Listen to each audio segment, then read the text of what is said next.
The Columbia Broadcasting System and its associated stations present Orson Welles and the Mercury Theatre on the air.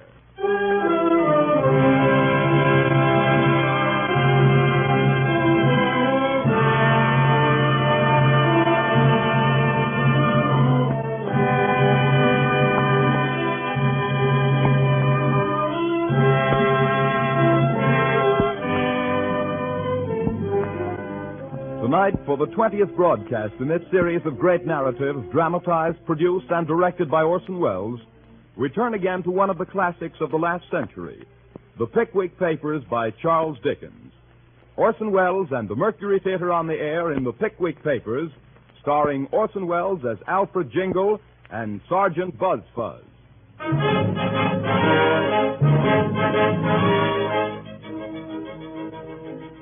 May the 12th, 1827, in special session of the Corresponding Society of the Pickwick Club, Samuel Pickwick, chairman, presiding, unanimously resolved that the first expedition of the society be devoted to the study of the habits and customs of the landed gentry of southern England, in pursuance of which places are to be reserved on a Commodore coach bound from Golden Cross to Rochester, whence the party will proceed by carriage to the manor of Dingley Dell in the county of Suffolk, England.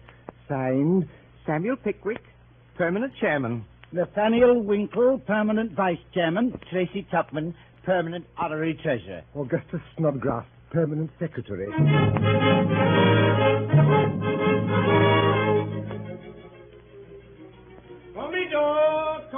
Commodore Express coach starting now for Slough, Chatham, Brompton, Eton, Gwilym, Rochester.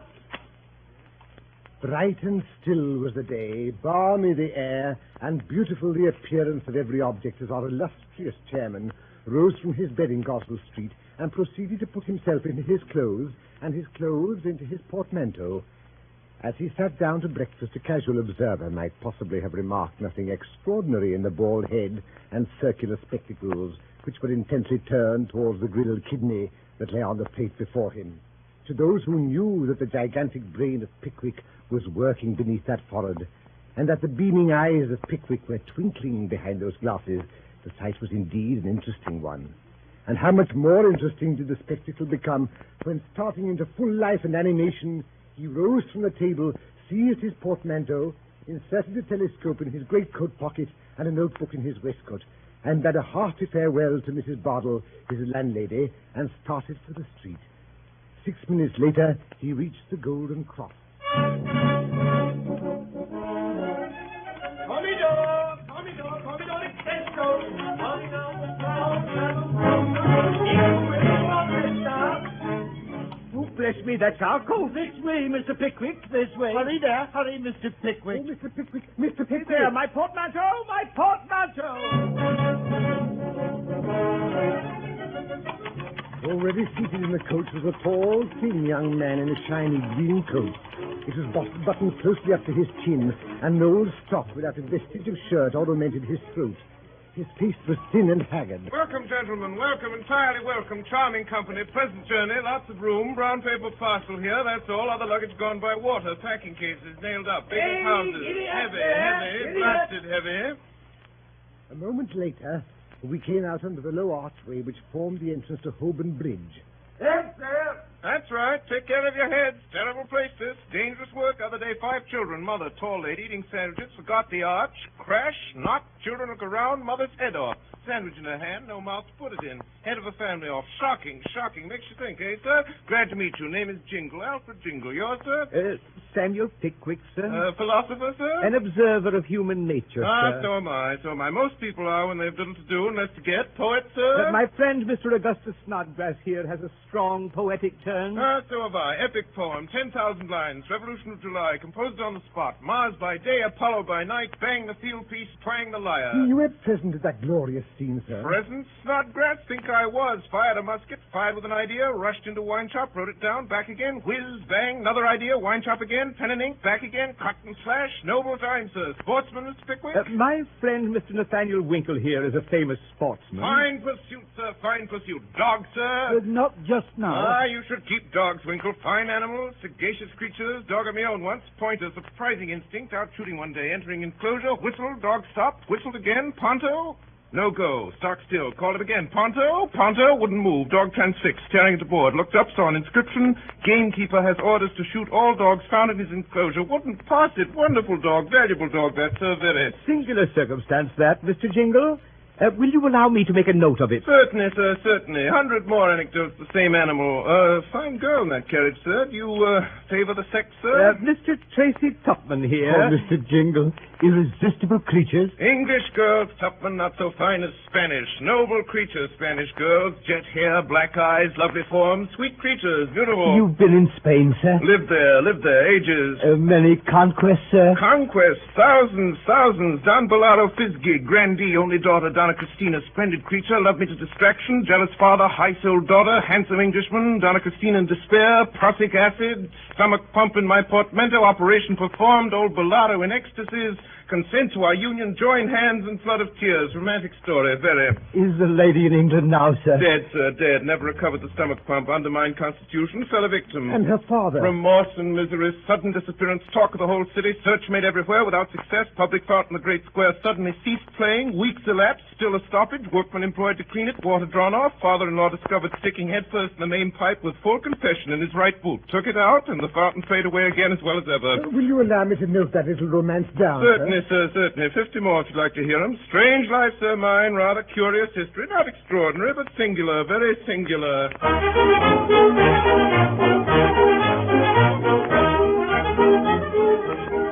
We slept that night at the Bull Inn at Rochester. Next morning there was no sign of our new acquaintance.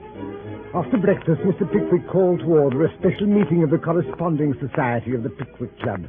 Mr. Pickwick rose and slowly mounted into the Windsor chair on which he had been previously seated. What a study for an artist did that moment present. There stood the illustrious Pickwick, with one hand gracefully concealed behind his coat tails and the other waving in the air to assist his glowing declamation. His elevated position revealed those tights and gaiters which, had they clothed an ordinary man, might have passed without observation, but which, when Pickwick wore them, inspired universal awe and respect. Fame, gentlemen, is dear to the heart of every man. Hear, hear. Poetic fame is dear to the heart of my friend Snodgrass.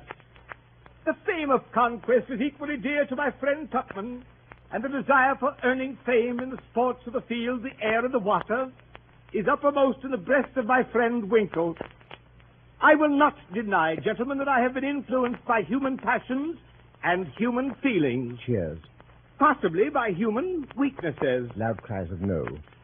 I, sir, am an humble individual. Cries of no, no. Still, I cannot but feel that in electing me as your leader, you have selected me for a service of great honor and some danger. Traveling is in a troubled state, and the minds of coachmen are unsettled. Look abroad, gentlemen, and contemplate the scenes which are enacting around you. Stagecoaches are upsetting in all directions. Horses are bolting, boats are overturning, and boilers are bursting. Will these things daunt us, gentlemen, members of the Pickwick Society? Cries of no. Will these perils deter us from prosecuting to their glorious consummation those researches in the cause of science and learning to which, as members of this club, we stand pledged? Cries of no, no, never. Gentlemen, I have your answer. I thank you. Loud cheers. Meeting adjourned.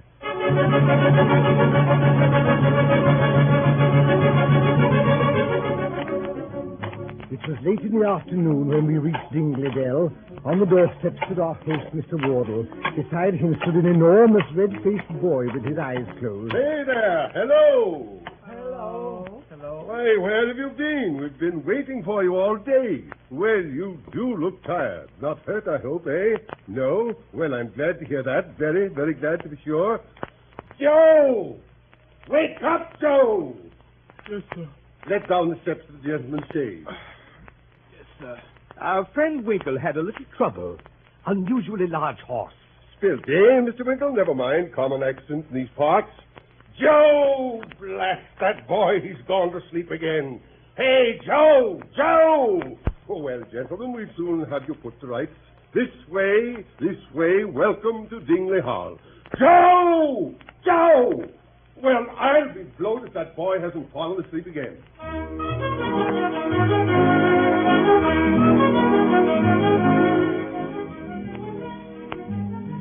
A number of persons who were assembled in the parlor rose to greet Mr. Pickwick and his friends upon our entrance. Two young ladies, still in their teens. My daughters, gentlemen, my gals, these are Isabel and Emily, and that's my sister, Miss Rachel Wardle. She's a miss, she is, and yet she ain't a miss, eh, sir? Eh, Rachel? No, brother. My sister, Miss Pickwick. How do you do?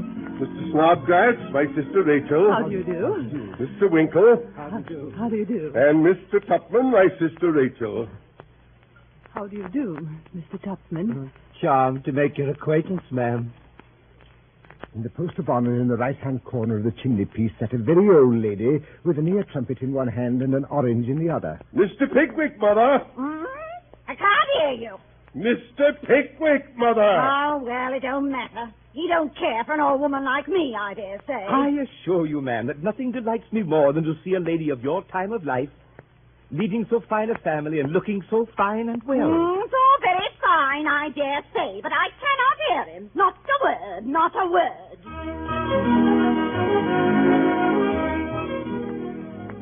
At the vast dinner table that night, Mrs. Wardle occupied one end of the table. At the other end sat Mr. Wardle and Mr. Winkle, myself between the two girls, and on the other side, Miss Rachel Wardle and Mr. Tupman. Do you think my niece is pretty, Mr. Tupman? Oh, I should if their aunt wasn't here. You naughty man. But really, if their complexions were a little better, don't you think they'd be nice-looking girls by candlelight? Oh, yes, I think they would. Oh, you quiz. I know what you were going to say. What, ma'am? You were going to say that Isabel stoops. I know you were. You men are such observers. Well, so she does. It can't be denied. I often tell her that when she gets a little older, she'll be quite frightful. Well, you are a quiz. What a sarcastic smile you have, Mr. Tupman. I declare I'm quite afraid of you. Afraid of me, ma'am? Oh, you can't disguise anything from me. I know what that smile means very well. What, ma'am? You mean that you don't think Isabel's stooping is as bad as Emily's boldness. Well, she is bold.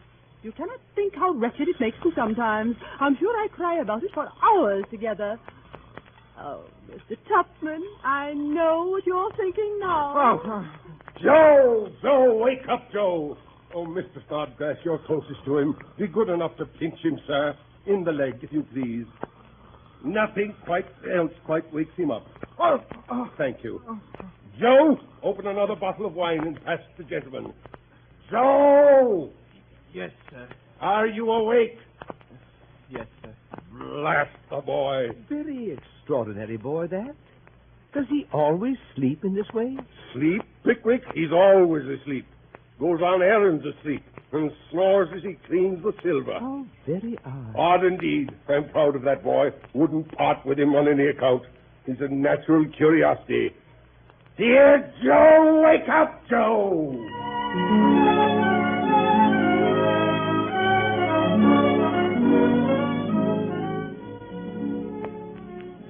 Next morning, when our chairman awoke, the rich, sweet smell of the hayricks rose to his chamber window, and all around he heard the birds singing. Hello! Hey, Pickwick! Hello! How are you? Wardle! Is that you? I'm out in the garden. Beautiful morning. Make haste. Come down. Come out. I say! Yes? What's going on? What are you doing with that gun under your arm? Why, your friend Mr. Winkle and I are going rook shooting before breakfast. He's a very good shot, ain't he? I've heard him say he's a capital one. I admit I never saw him aim at anything.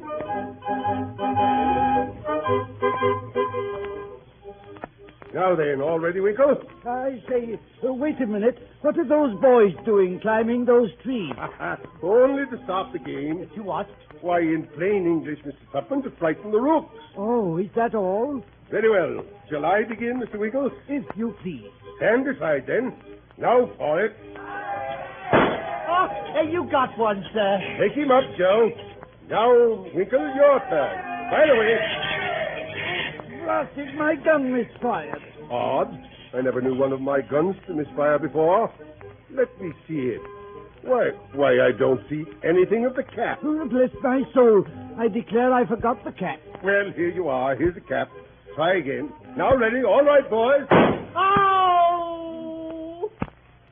What's wrong? Oh, good heavens. What happened? I'm not sure, Mr. Wardle, but I think I've just killed Mr. Tupman.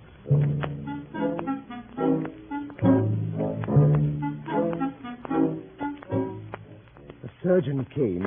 Mr. Tupman's arm was examined, the wound dressed, and pronounced to be a very slight one. And now it is evening at Dingley Dell. Leaving Mr. Tupman to the care of the ladies, Mr. Wardle, Mr. Pickwick, and the rest of us had gone to the cricket match at Muggleton. Isabel and Emily had strolled out. The deaf old lady had fallen asleep in her chair. From the distant kitchen penetrated the low and monotonous sound of the fat boy.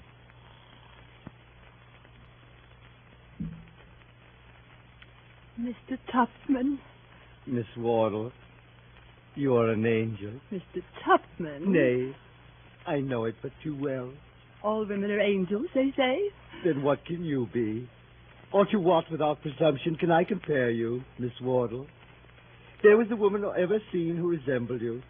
Where else could I hope to find so rare a combination of excellence and beauty? Where else could I see? Men are such deceivers. Oh, they are. But not all men. There lives at least one being who can never change. One being who would be content to devote his whole existence to your happiness. Who lives but in your eyes. Who breathes but in your smiles. Who bears the heavy burden of life itself. Only for you, Miss Wardle. Could such an individual be found? Ah, but he can be found. He is found. He is here, Miss Wardle, on his knees at your feet. Mr. Tupman, rise. Never. Oh, Rachel. Rachel. Oh, Rachel. Say you love me. Mr. Tupman, I can hardly speak the words, but you are not entirely indifferent to me. Rachel.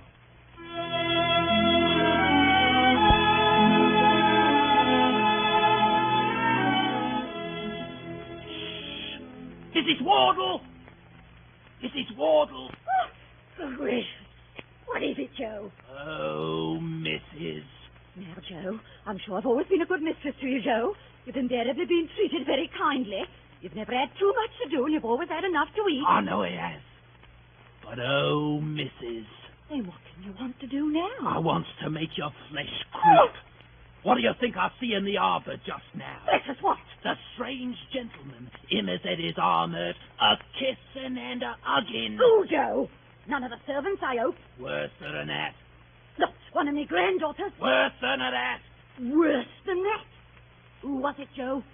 Miss Rachel. What? Speak louder. Miss Rachel. My daughter? And she suffered it? Yes, ma'am, and what's more, I see her a-kissing of him again. Oh!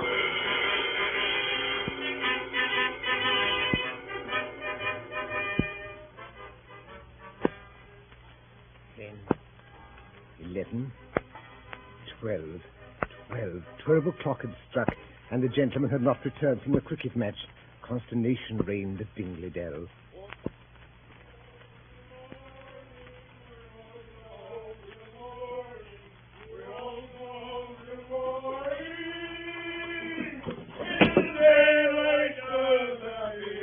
My goodness! Is anything the matter? Nothing the matter. We're all right. I say, Wardle, we're all right, aren't we? I should think so. Rachel, here's my friend, Miss Jingle. Miss Pickwick's friend.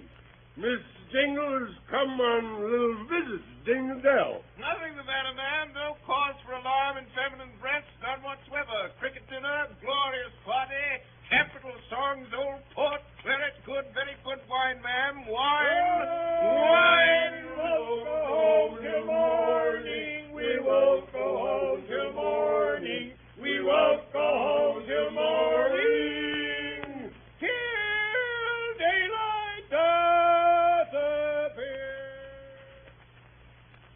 Early next morning, Mr. Jingle arose.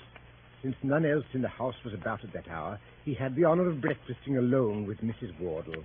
Of what transpired between them, nothing is known, but this much is known, that later that morning, finding the door to the parlor partially open, he peeped in.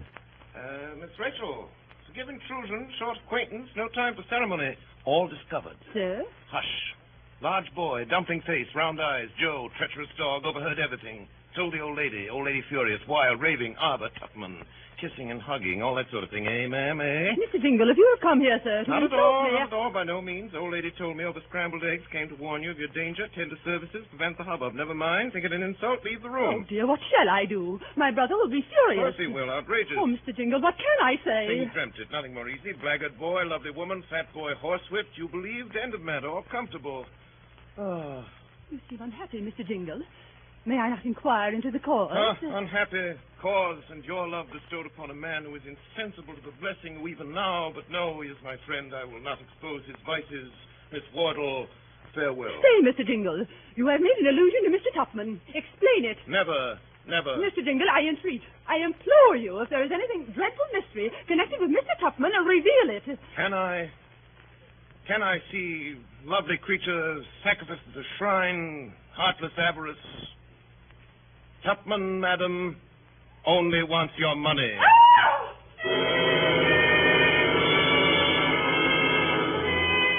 Oh, Mr. Wardle, they've gone. What are you talking They've about? gone, master. Gone right clean off, sir. Who's gone? Are you out of your head, boy? That's Sir Jingle and Miss Rachel. Off to London to get married, they said. The scoundrel. They let in a poach, west this morning they did from Blue Lion, Muggleton.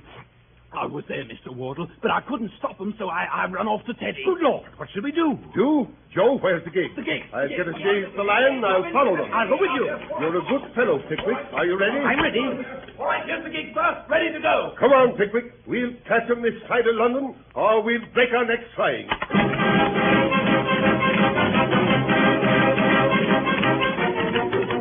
Hey, Blue Lion!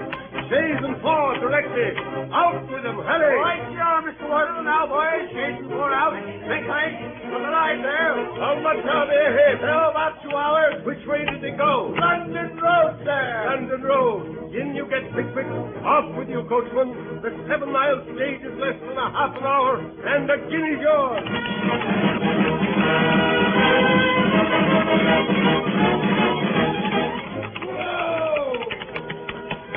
Hey there! Hey, have you seen the chaise come in? I did, sir. Not more than an hour ago. Lady and gentleman? Yes, sir. Tall gentleman, clean coat, long legs, thin body? Yes, sir. Elderly lady, thin face, rather skinny, eh? Yes, sir. By heaven, Wardle, it's them. It is, Pickwick. It is, by Jove. Chaise and four instantly. Give me a piece, boys. Give me a piece.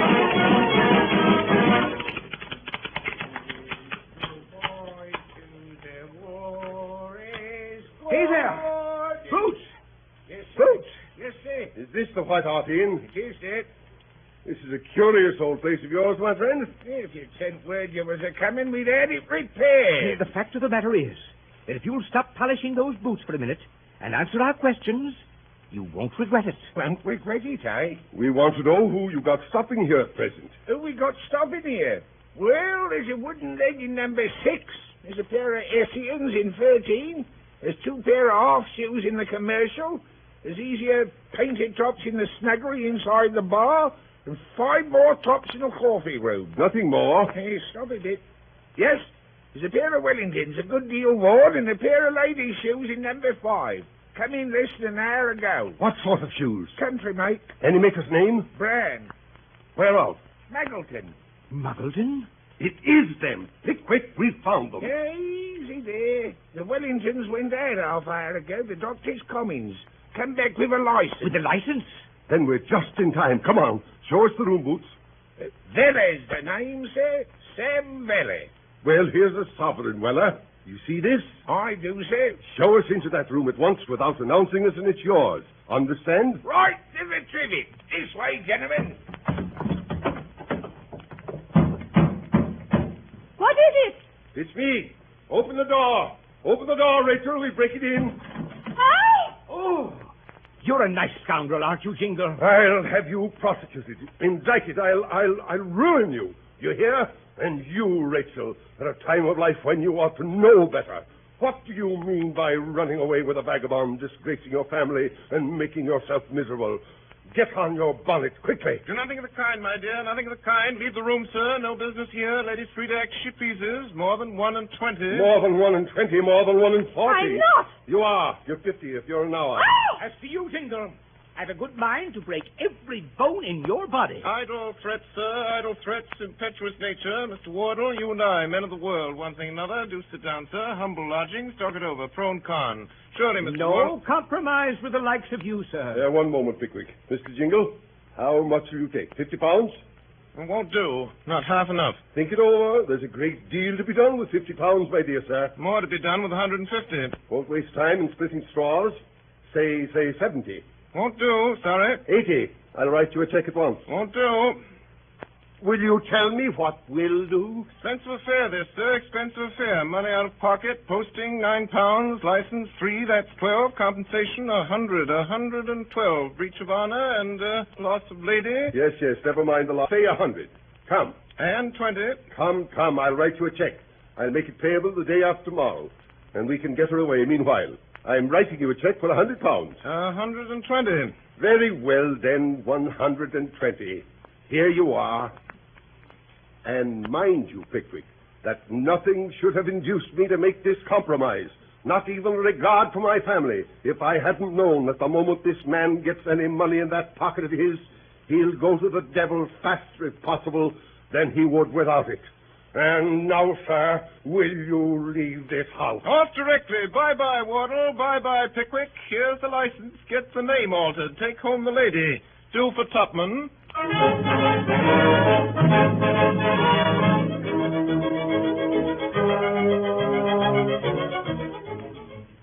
CBS and its affiliated stations are presenting Orson Welles and the Mercury Theatre on the air in an original dramatization of Charles Dickens' Pickwick Papers. We pause a moment now for station identification. This is the Columbia Broadcasting System.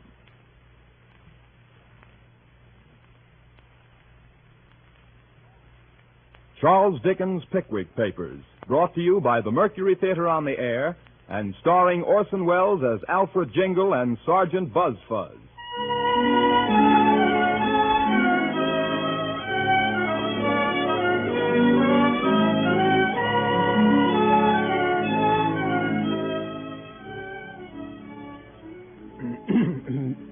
August the 25th, 1827. Mr. Pickwick's apartments in Goswell Street, although on a limited scale, were particularly adapted for the residence of a man of our chairman's genius and observation. There were no children in the house, no servants, no fowls. His landlady, Mrs. Bardell, the widow and sole executrix of a deceased customs house officer, was a comely woman of bustling manners and agreeable appearance. The infantine sports and the gymnastic exercises of Master Bardell, her son, aged 10, were exclusively confined to the neighboring pavements and gutters. Cleanliness and quiet reigned throughout the house, and in it the will of Mr. Pickwick, our chairman, was law. Mrs. Bardell? Mrs. Bardell. Sir? Your little boy is a very long time going. It's over an hour since I sent him out. Why, it's a good long way to the White Hart Inn, sir. A good 2 miles. Ah, very true, so it is. Mrs. Bardell. Sir? Mrs. Bardell, do you think it a much greater expense to keep 2 people than to keep 1? La, Mr. Pickwick, what a question. Well, but do you, Mrs. Bardell? That depends. That depends a good deal upon the person, you know, Mr. Pickwick, and whether it's a saving and careful person, sir. That's very true. But the person I have in my eye, Mrs. Bardell, I think possesses these qualities and has, moreover, a considerable knowledge of the world and a great deal of sharpness. Mrs. Bardell, which may be of material use to me. La, Mr. Pickwick. To tell you the truth, Mrs. Bardell, I have made up my mind. Dear me, sir. You will think it very strange now that I ever consulted you about the matter and never even mentioned it till I sent your little boy out this morning, eh? Well, what do you think, Mrs. Bardell? Oh, Mr. Pickwick, You're very kind, sir. It will save you a good deal of trouble, won't it? Oh, I never thought anything of the trouble, sir. And of course I should take more trouble to please you then than ever. But it is so kind of you, Mr. Pickwick, to have so much consideration for my loneliness. Oh, to be sure. I never thought of that. When I'm in town, you'll always have somebody to sit with you. To be sure, so you will. I'm sure I ought to be a very happy woman. And your little boy. Bless his heart. He, too, will have a companion, a lively one, who'll teach him, I'll be bound, more tricks in a week than he would ever learn in a year. Oh, you dear. Oh, you kind, good, playful dear. Mrs. Bardell. Oh, you darling. Mrs. Bardell, what are you doing? Oh, Mrs. Bardell, your arms. You're Oh, choking you me. dear, dear Bless my thing. soul, Mrs. Bardell. My good woman. Oh, dear me, what a situation. Pray consider. Please, Mrs. Bardell, don't if anybody should come. Oh, let them come. I'll never leave you. You dear, good, kind Oh, soul. Mr. Bardell, let me go, will you? I Oh, hear somebody coming dear up the Mr. stairs. Don't. Pickwick. There's a good creature. Don't. Good great heavens! Well, for heaven's sake. Lord. Gentlemen, Why, what's the matter? I don't know. Stop staring, Snodgrass. Tupman, Winkle, come here. Help me. Let's lead this woman downstairs. I'm better now, Mr. Pickwick. Let me lead you downstairs, ma'am. Thank you, sir. Thank you. I'll go by myself. I'd rather go by myself. Oh, Mr. Pickwick. Dear Mr. Pickwick. I cannot conceive, gentlemen. I cannot conceive what has been the matter with that woman. I was merely trying to announce to her my intention of hiring a manservant when she fell into the extraordinary paroxysm in which you found her. Very, very extraordinary thing. Very. Very. Placed me in such an extraordinarily awkward situation. Very. Very. Very. Gentlemen, fellow members, surely you don't suspect me. There's a man at the door now. It's the man I spoke to you about. A most remarkable fellow. I sent for him up at the White Hart Inn this morning. Come in. Good morning, gentlemen. Gentlemen, this is Mr. Weller, Sam Weller. You remember me, I suppose? From the White Hart? Oh, I should think so. Queer customer, that there Jingle. But he was one too many for you, wasn't he? Up to snuffing a pinch or two over, eh? Never mind that matter now. I want to speak to you about something else. Sit down. Thank you, sir. Business first and pleasure afterwards, as King Richard III said when he stabbed t'other king in the tower afore he smothered the babies. Now, with regard to the matter on which I sent for you, Mr. Weller... That's the point, sir. That is it. As the father said to the child when he swallowed an ape name. We want to know in the first place whether you have any reason to be discontented with your present situation. Before I answers that there question, gentlemen, I should like to know, in the first place, whether you're going to provide me with a better. I have half a mind to engage you myself. Have you, though? Wages? £12 a year. Clothes? 2 suits. Work? To attend upon me and travel about with me and these gentlemen here.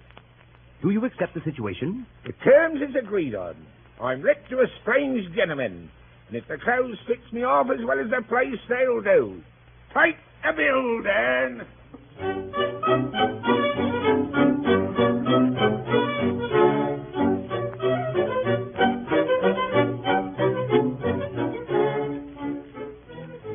And so, before the night had closed in, Mr. Weller was furnished with a grey coat, with our Pickwick Club button, a black hat with a cockade to it, a pink striped waistcoat, light breeches and gaiters, and a variety of other necessaries, too numerous to recapitulate. Mr. Weller regarded himself in the mirror. Well, if me father could see me there, I don't know whether I meant to be a footman or a groom or a gamekeeper or a seedsman. I looks like a sort of compo of every one on him. Never mind. There's change of air, plenty to see and little to do. And all this suits my complaint uncommon well.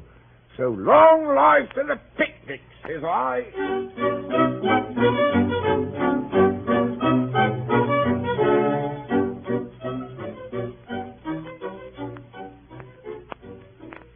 The next morning, led by Mr. Pickwick and accompanied by his new servant, the 3 active members of the illustrious Pickwick Club climbed upon the upper seat of the Bristol coach, little suspecting how thickly the clouds were at that moment gathering about the head of their illustrious chairman, 3 days later, whilst they sat at breakfast in the tap room of the George and Vulture, the storm broke. Who is it? I say, sir, this is a private room, sir, a private room. No room's private to His Majesty when the street door's once passed. That's the law.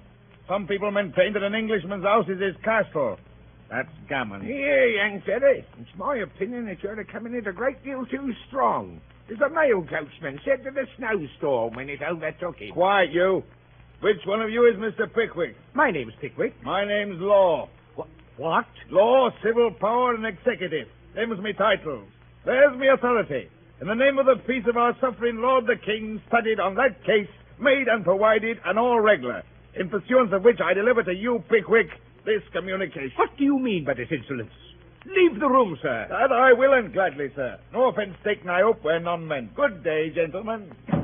On the table before our chairman lay a paper, neatly sealed with a wafer, and directed in a round hand. Mr. Pickwick picked it up and opened it. Oh, mercy on us. What's this? It must be a jest. It can't be true. What is it? What's the matter? Nobody dead, is there? Oh, Tupman, you read it. Yes. Freeman's Court, Cornhill, August 28, 1830. Bardell against Pickwick. Sir, having been instructed by Mrs. Martha Bardell, landlady of 28 Goswell Street, to commence an action against you for a breach of promise of marriage, for which the plaintiff lays her damages at £1,500, we beg to inform you that the writ has been issued against you in this suit in the Court of Common Pleas. We are, sir, your obedient servants, Dodson and Fogg. It's a plot. Yes, it is a plot, gentlemen. A vile attempt to extort money. A base conspiracy.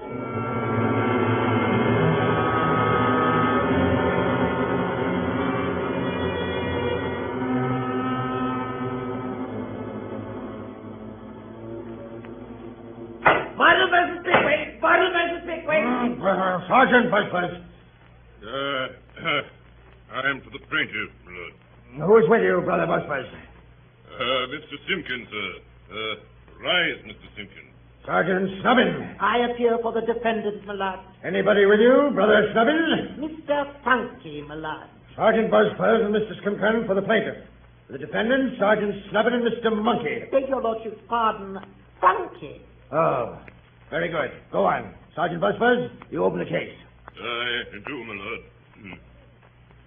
My lord, gentlemen of the jury, never from the very first moment of my applying myself to the study and practice of the law have I approached a case with feelings of such deep emotion or with such a heavy sense of the responsibility imposed upon me, a responsibility which I could never have supported were it not buoyed up and sustained by a conviction so strong as to amount to a positive certainty that the case of truth and justice must prevail with a high-minded and intelligent dozen of men whom I now see in that box before me.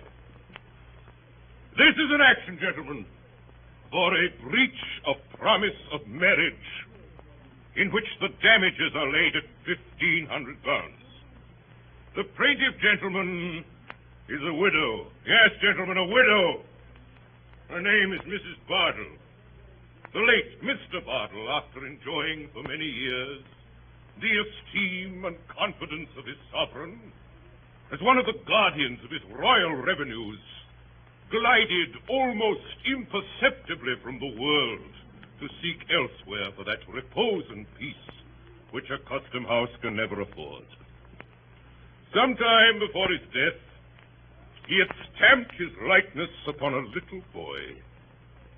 With this little boy, the only pledge of her departed exciseman, Mrs. Bardell shrunk from the world and courted the retirement and tranquility of Goswell Street. And here she placed in her front parlor window a written placard bearing the inscription, "Apartments furnished for a single gentleman. Inquire within." I entreat the attention of the jury to the wording of this document. Apartments furnished or a single gentleman. Mrs. Bardell's opinions of the opposite sex, gentlemen, were derived from a long contemplation of the inestimable qualities of her lost husband. She had no fear, she had no distrust, she had no suspicion. All was confidence and reliance. Mr. Bardell, said the widow, Mr. Bardell was once a single gentleman himself. To single gentlemen, I look for protection, for assistance, for comfort, and for consolation. In single gentlemen, I shall perpetually see something to remind me of what Mr. Bardell was when he first won my young and untried affections. To a single gentleman, then, shall my lodgings be let. Actuated by this beautiful and touching impulse, the lonely and desolate widow dried her tears, furnished her first floor, caught the innocent boy to her maternal bosom, and put the bill up in her parlor window. Did it remain there long? No. No, the serpent was on the watch. The train was laid. The mine was preparing. The sapper and miner were at work. Before the bill had been in the parlor window, 3 days, gentlemen. A being, erect upon 2 legs, and bearing all the outward semblance of a man, and not a monster, knocked at the door of Mrs. Bardell's house. He inquired within. He took the lodgings, and on the very next day, he entered into possession of them. This man was Pickwick. Pickwick, the defendant. Of this man, Pickwick, I will say little. The subject presents but a few attractions. And I, gentlemen, am not the man, nor are you, gentlemen, the men, to delight in the contemplation of revolting heartlessness and of systematic villainy. I say systematic villainy, gentlemen. And when I say systematic villainy, let me tell the defendant, Pickwick, if he be in court, as I am informed he is, and that it would have been more decent in him, more becoming, in better judgment, and in better taste, if he had stopped away. Let me tell him, gentlemen, that any gestures of dissent in which he may indulge in this court will not go down with you. But will you know how to value and how to appreciate them? Be his name Pickwick or Noakes or Stokes or Stiles or Brown or Thompson. I shall show you, gentlemen, that for 2 years, Pickwick continued to reside constantly and without interruption or intermission at Mrs. Bardell's house. I shall show you that Mrs. Bardell, during the whole of that time, waited on him, attended to his comforts. I shall show you that. And I shall show you that on many occasions he gave halfpence and on some occasions even sixpence to a little boy. I shall prove to you, gentlemen, that on August 25th of last year he distinctly and in terms offered her marriage. And I am in a situation to prove to you on the testimony of 3 of his own friends, most unwilling witnesses, gentlemen, most unwilling witnesses, that on that morning he was discovered by them holding the plaintiff in his arms and soothing her agitation by his caresses and endearments. And now, gentlemen, but one word more. 2 letters have passed between these parties. Letters which are admitted to be in the handwriting of the defendant and which speak volumes indeed. They are not open, fervent, eloquent epistles, breathing nothing but the language of affectionate attachment. No, they are covert, sly, underhanded communications. Let me read the first. Garraway's, 12 o'clock. Dear Mrs. B, chops and tomato sauce, yours, Pickwick. Gentlemen, what does this mean? chops and tomato sauce. Yours, Pickwick. Chops! Gracious heavens, and tomato sauce! Gentlemen, is this the happiness of a sensitive and confiding female to be trifled by such shallow artifices as these? The next has no date whatever, which is in itself suspicious. Dear Mrs. B, I shall not be at home till tomorrow. Slow coach, and then follows this very remarkable expression. Don't trouble yourself about the warming pan. The warming pan! Why, gentlemen, who does trouble himself about a warming pan? When was the peace of mind of man or woman broken or disturbed by a warming pan, which is in itself a harmless, a useful, and I will add, gentlemen, a comforting article of furniture?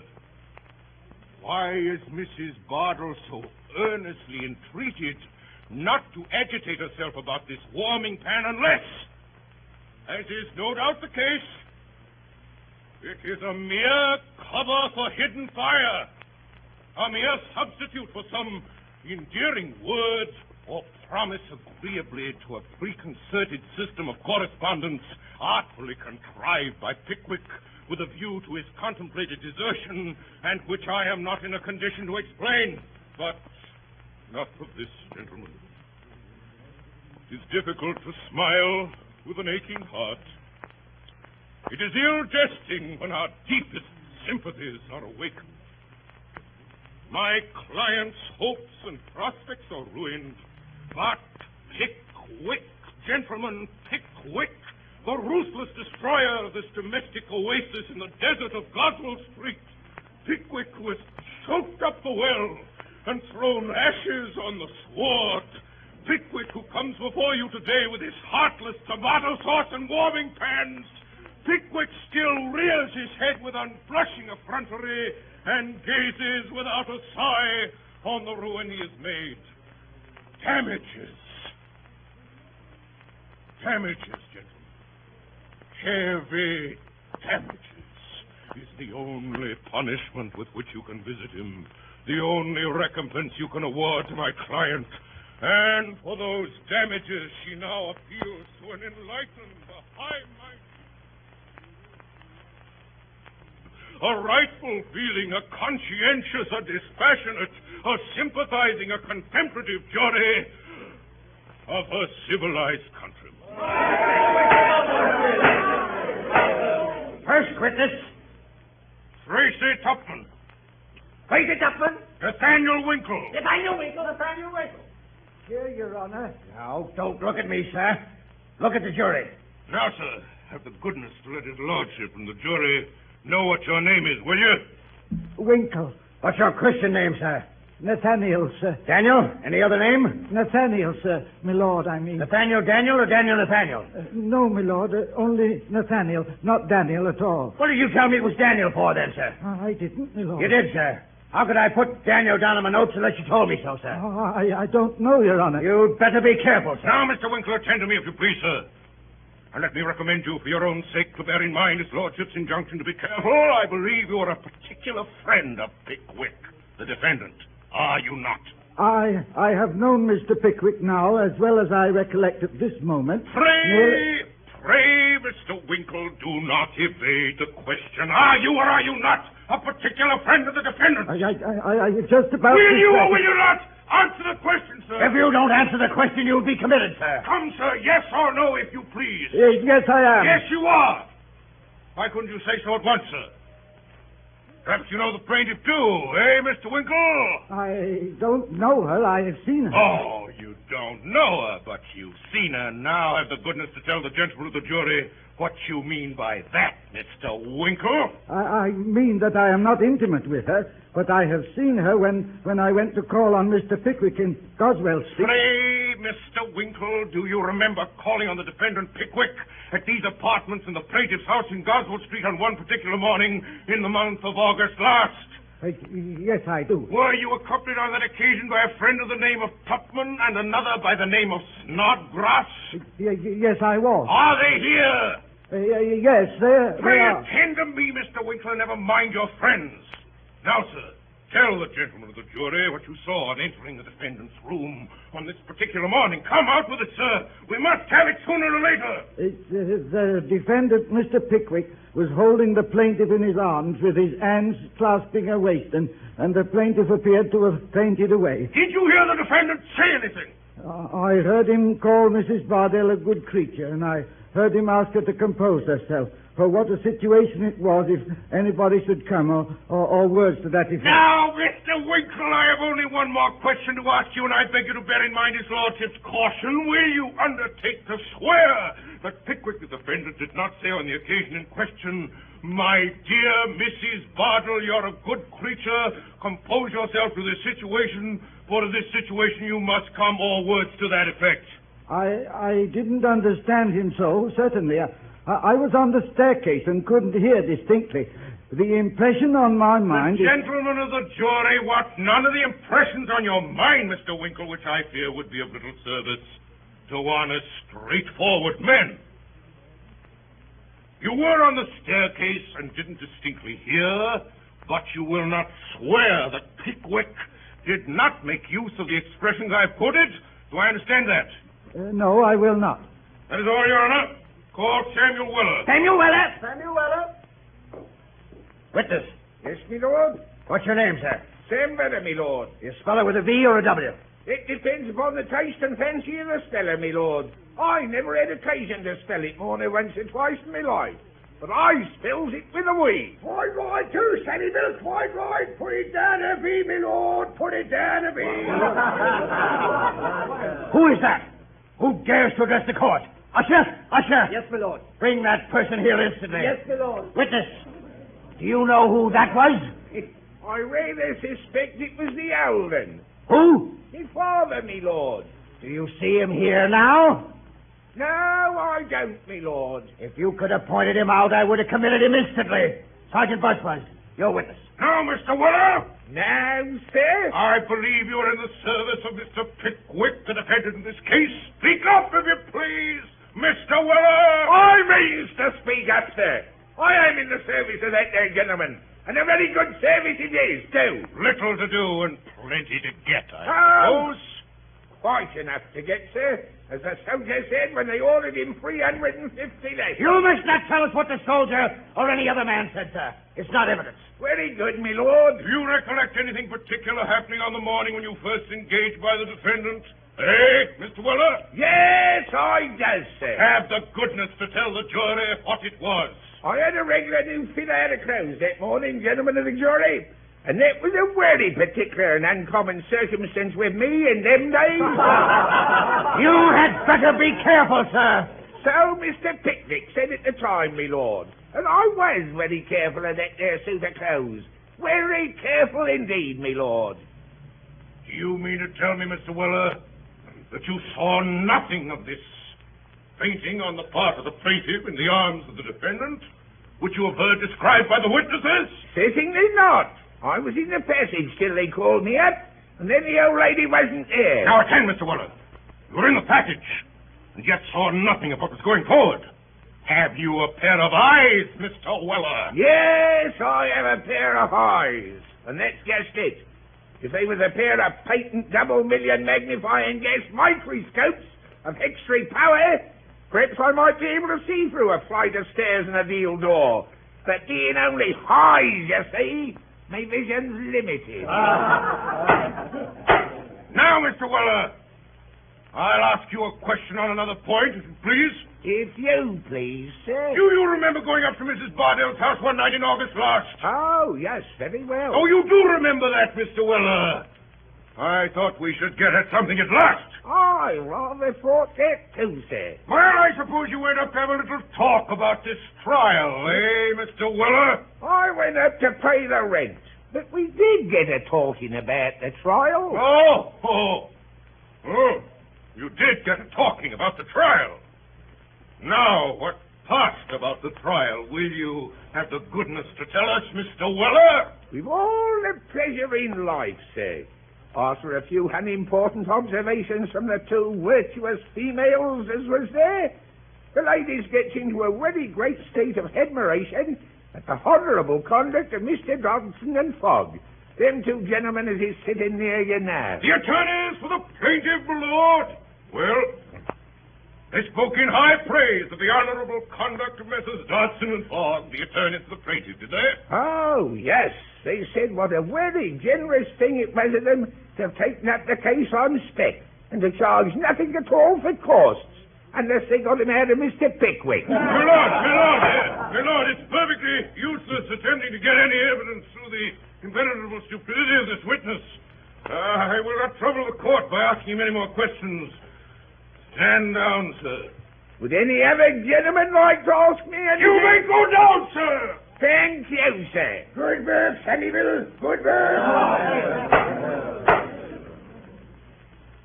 After this, Sergeant Stubbin addressed the jury on behalf of the defendant, and a very long and very emphatic address he delivered, in which he bestowed the highest possible eulogisms on the conduct and character of Mr. Pickwick.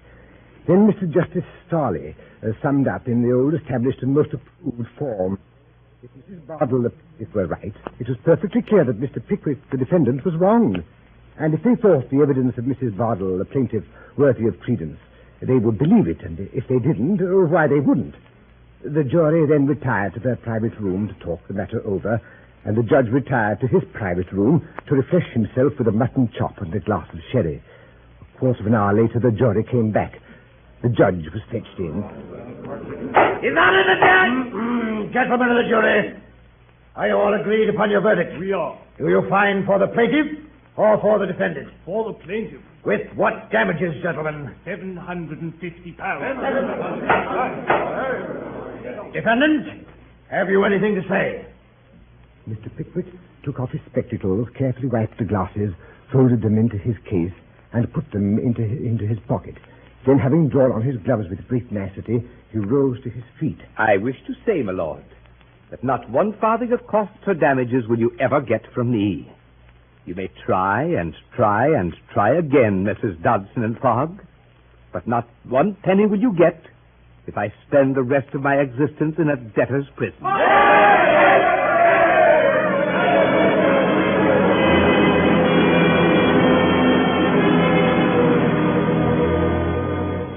Sad days followed for the Pickwickians. With their leader in jail, the club suffered from internal dissensions. Our meetings were rare and melancholy. And then at last there dawned a glorious day. On November the 4th, 1828, Mr. Pickwick and his servant Weller emerged from the fleet. On November the 5th, the members of the Pickwick Club once more gathered together at the feet of their illustrious leader, heard him deliver upon that joyful occasion an oration which has been carefully preserved in the minutes of the society. Gentlemen, Cheers. fellow members, Loud cheers. I shall never regret having devoted the greater part of 2 years to mixing with different varieties and shades of human character. Frivolous as my pursuit of novelty may have appeared to many. Cries of no. Nearly the whole of my previous life having been devoted to business and the pursuit of wealth, numerous scenes of which I had no previous conception have dawned upon me. I hope to the enlargement of my mind and the improvement of my understanding. Cheers. If I have done but little good, I trust I have done less harm, and that none of my adventures will be other than a source of amusing and pleasant recollection to me in the decline of life. God bless all. Loud and prolonged cheering.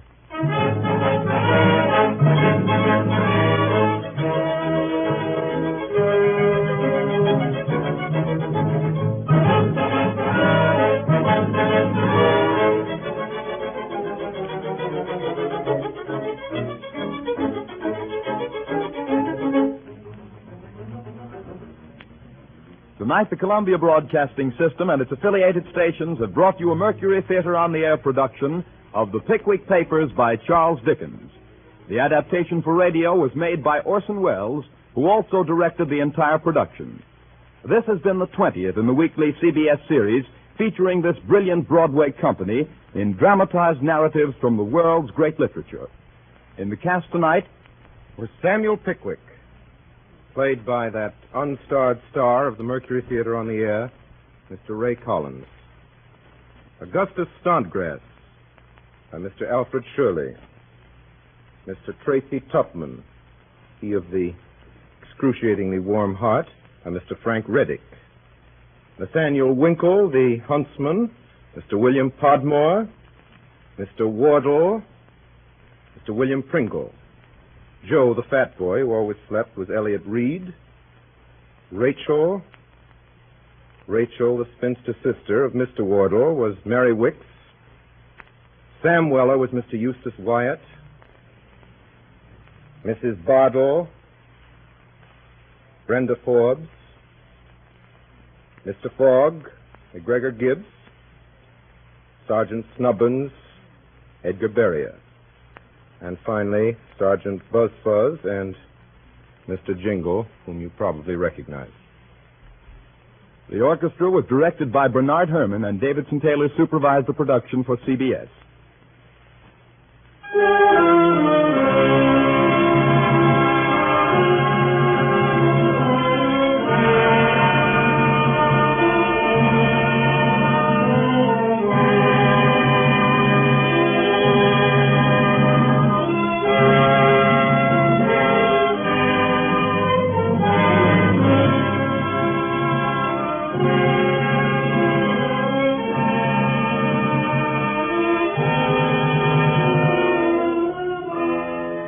We invite you to be with us next Sunday at 8 o'clock Eastern Standard Time for Orson Welles and the Mercury Theatre on the Air. Dan Seymour speaking. This is the Columbia Broadcasting System.